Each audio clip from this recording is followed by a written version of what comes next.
ಎಲ್ಲ ಆತ್ಮಮಿತ್ರರಿಗೆ ಆತ್ಮಪೂರ್ವಕ ನಮಸ್ಕಾರಗಳು. ಇವತ್ತು ಧ್ಯಾನ 365 121ನೇ ದಿವಸ, 121 ಸೆಷನ್. ಪ್ರತಿ ದಿವಸ ಧ್ಯಾನ ಅನ್ನೋದು ನಮ್ಮೆಲ್ಲರಿಗೆ ಒಂದು ಫ್ಯೂಯಲ್ ಥರ.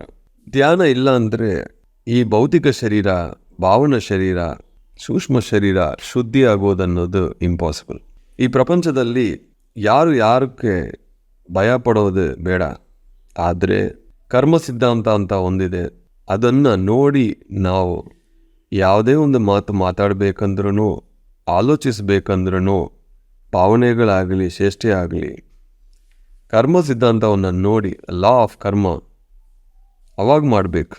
ಯಾರೊಬ್ಬರು ಕರ್ಮ ಬಗ್ಗೆ ಮಾತಾಡ್ತಾ ಇದ್ದಾರೋ, ಯಾರೊಬ್ಬರು ಕರ್ಮವನ್ನು ನೋಡಿ ಕೆಲಸ ಮಾಡ್ತಾ ಇದ್ದಾರೋ, ಆಲೋಚಿಸ್ತಾ ಇದ್ದಾರೋ, ಭಾವನೆಗಳುತ್ತಾ ಇದ್ದಾರೋ, ಅವರು ಆಧ್ಯಾತ್ಮಿಕ ಶಾಸ್ತ್ರಜ್ಞರು. They are spiritual scientists. ಕರ್ಮ ಬಗ್ಗೆ ಎಷ್ಟೊಂದು ವಿಷಯ ಇದೆ, ನಾವೆಲ್ಲರೂ ತಿಳಿಸ್ಕೋಬೇಕು. ಪ್ರತಿಯೊಬ್ಬರಿಗೆ 3 ವಯಸ್ಸಾಗಲಿ 100 ವಯಸ್ಸಾಗಲಿ ಪ್ರತಿಯೊಬ್ಬರಿಗೆ ಆಧ್ಯಾತ್ಮಿಕದಲ್ಲಿ ಅರ್ಥ ಆಗೋ ಒಂದೇ ಕಾನ್ಸೆಪ್ಟ್ ಕರ್ಮ ಸಿದ್ಧಾಂತ. ಪ್ರತಿಯೊಬ್ಬರು ನಾವು ಧ್ಯಾನ ಮಾಡ್ತಾ ಇದ್ದೀವಿ, ಶಾಖಾಹಾರಿಗಳಾಗಿದ್ದೀವಿ. ಆದರೆ ಕೆಟ್ಟ ಕರ್ಮ ಅಂದರೆ ಬ್ಯಾಡ್ ಕರ್ಮ ಮಾಡೋದು ನಾವು ಸ್ಟಾಪ್ ಮಾಡಬೇಕು. ಇಲ್ಲ ಅಂದರೆ ಒಂದು ಬಕೆಟಲ್ಲಿ ಎಷ್ಟೇ ನೀರು ನಾನು ತುಂಬಿದ್ರೂ ಕೆಳಗೆ ಹೋಲ್ಸ್ ಇದೆ ಅಂದರೆ ಆ ನೀರೆಲ್ಲ ವೇಸ್ಟ್ ಆಗುತ್ತದೆ. ಫಿಕ್ಸ್ ಮಾಡಬೇಕು. ಕರ್ಮ ಸಿದ್ಧಾಂತ ಚೆನ್ನಾಗಿ ಅರ್ಥ ಮಾಡ್ಕೋಬೇಕು. ಅದನ್ನು ಅರ್ಥ ಮಾಡಿಕೊಂಡು ಜೀವಿಸಬೇಕು. ಎಲ್ಲಿ ನಮಗೆ ಕರ್ಮ ಸಿದ್ಧಾಂತದಿಂದ ತುಂಬ ಎನರ್ಜಿಸ್ ಹೋಗ್ತಾ ಇದೋ, ಆ ಬ್ಯಾಡ್ ಕರ್ಮ ಏನೇನು ನಾವು ಮಾಡ್ತಾ ಇದ್ದೀವೋ ಅದೆಲ್ಲ ಸ್ಟಾಪ್ ಮಾಡಬೇಕು. ಕರ್ಮ ಬಗ್ಗೆ ನಾನು ಈ ವರ್ಷ ಕಂಪ್ಲೀಟು ಕರ್ಮ ಸಿದ್ಧಾಂತ ಬಗ್ಗೆ ಮಾತಾಡ್ತೀನಿ ಪ್ರತಿ ದಿವಸನೂ. ಇದು ಎಲ್ಲರಿಗೂ ಬೇಕು. ಪಿರಮಿಡ್ ಸ್ಪಿರಿಚುವಲ್ ಸೊಸೈಟೀಸ್ ಮೂವ್ಮೆಂಟ್ ಇರೋದೇ ಪ್ರತಿಯೊಬ್ಬರು ಬ್ಯಾಡ್ ಕರ್ಮವನ್ನು ಸ್ಟಾಪ್ ಮಾಡಿ ಗುಡ್ ಕರ್ಮ ಮಾಡಬೇಕು ಅಂತ ಒಂದು ಉದ್ದೇಶದಿಂದಾನೆ. ಧ್ಯಾನ ಮಾಡಿದರೆ ಎಷ್ಟೋ ಒಂದು ನೆಗೆಟಿವ್ ಕರ್ಮ ಹೋಗುತ್ತದೆ.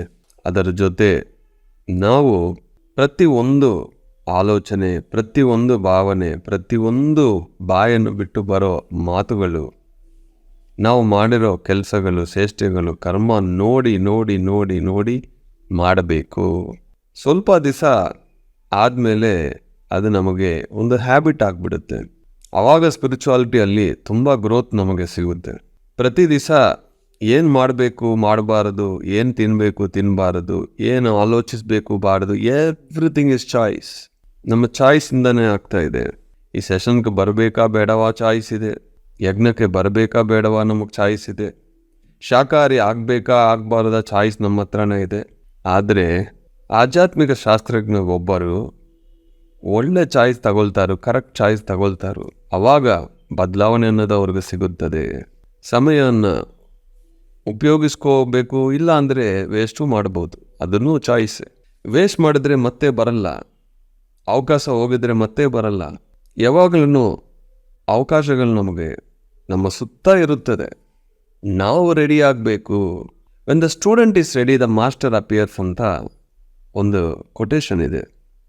ಅದನ್ನು ಅರ್ಥ ಏನು ಅಂದರೆ, ಸ್ಟೂಡೆಂಟ್ ಯಾವಾಗ ರೆಡಿ ಆಗ್ತಾನಂದರೆ ಅವ್ರ ಕರ್ಮ ಕಡಿಮೆ ಆಗುತ್ತೆ, ಅವ್ರು ರೆಡಿ ಆಗ್ತಾರೆ, ಆವಾಗ ಮಾಸ್ಟರ್ ಬರ್ತಾರೆ. ಇಲ್ಲ ಅಂದರೆ ಮಾಸ್ಟರ್ ಬರೋಕ್ಕೆ ಆ ಸ್ಟೂಡೆಂಟು ಬಿಡಲ್ಲ. ಅಂದರೆ ಆ ಸ್ಟೂಡೆಂಟ್ ಕರ್ಮ ಬಿಡಲ್ಲ. ಯಾರು ನಮಗೆ ಸೇವಿಯರ್ಸ್ ಇಲ್ಲ ಇಲ್ಲಿ. ನಮಗೆ ನಾವೇ ಉದ್ಧರೇದ ಆತ್ಮನಾತ್ಮನೋ. ಸೇವೆಯಿಂದ, ಧ್ಯಾನದಿಂದ, ಒಂದು ಪುಸ್ತಕ ಓದೋದ್ರಿಂದ, ಪ್ರತಿಯೊಬ್ಬರು ಸಂದೇಶಗಳು ಕೇಳ್ತಾ ನಮ್ಮ ಜೀವನದಲ್ಲಿ ನಾವು ಬದಲಾವಣೆ ಅನ್ನೋದು ಹೆಚ್ಚು ಮಾಡಿಕೊಂಡು ಹೋಗಬೇಕು. ಚಾಯ್ಸ್ ಯಾವಾಗಲೂ ನಮ್ಮ ಕೈಯಲ್ಲೇ ಇರುತ್ತೆ. ಬೇರೆಯವ್ರ ಬಗ್ಗೆ ನಾವು ಕಂಪ್ಲೇಂಟ್ ಮಾಡಬಾರ್ದು. ಅವರಿಂದನೇ ಈ ಥರ ಆಯಿತು, ಇವರಿಂದ ಆಯಿತು, ಅವರಿಂದ ಆಯಿತು ಅಂತ. ಕರೆಕ್ಟ್ ರೀಸನ್ನು, ಕರೆಕ್ಟ್ ಆನ್ಸರ್ ಏನಂದರೆ ನಿಮ್ಮಿಂದನೇ ಅದಾಯಿತು, ನಿಮ್ಮ ಕರ್ಮದಿಂದನೇ ಆಯಿತು, ನಿಮ್ಮ ಚಾಯ್ಸಿಂದನೇ ಅದಾಯಿತು. ಸೊ ಬೇರೆಯೊಬ್ಬರ ಬಗ್ಗೆ ಕಂಪ್ಲೇಂಟ್ ಮಾಡೋಕ್ಕೆ ನಮಗೆ ರೈಟ್ಸ್ ಇಲ್ಲ. ಈ ಹೊಸ ವರ್ಷ ನಿಮ್ಮೆಲ್ಲರಿಗೆ ಹೊಸ ಎನರ್ಜಿ ಸಿಗಲಿ, ಎಲ್ಲರಿಗೆ ಮುಕ್ತಿ ಮೋಕ್ಷ ಸಿಗಲಿ.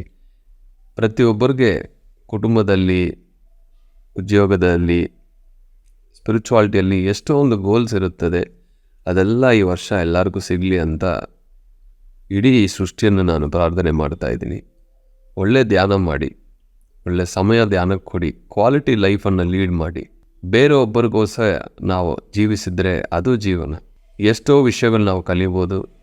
ಸೇವೆಯಿಂದನೇ ಒಬ್ಬ ಆತ್ಮ ಪರಿಪೂರ್ಣ ಆತ್ಮ ಆಗುತ್ತದೆ. All the best my dear friends.